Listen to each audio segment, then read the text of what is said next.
এক গ্রামে এক অত্যন্ত পরহেগার ও পর্দানসীন নারী বাস করতেন।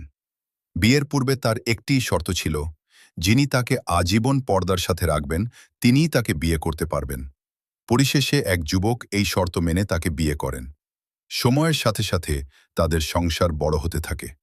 প্রথম সন্তান জন্মের পর স্বামী বললেন, আমি সারাদিন মাঠে কাজ করি, দুপুরে খাবার খেতে বাড়ি আসা কঠিন হয়ে যায়।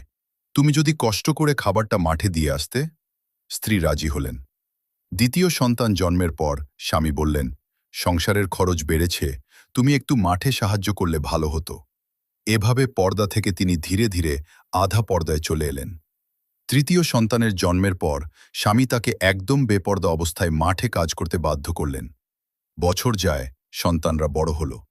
একদিন স্বামী উপহাস করে স্ত্রীকে বললেন, বিয়ের সময় তো পর্দার জন্য কত বায়না ছিল, এখন তো সেই পর্দা নেই।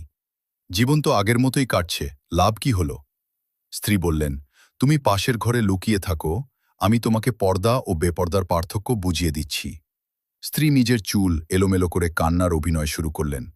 বড় ছেলে এসে কারণ জানতে চাইলে তিনি বললেন, তোর বাবা আমাকে মেরেছে।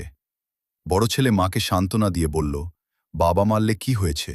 তিনি তো আমাদের ভালোবাসেন, আমাদের জন্য কত কষ্ট করেন। সে বাবার সম্মান বজায় রাখল।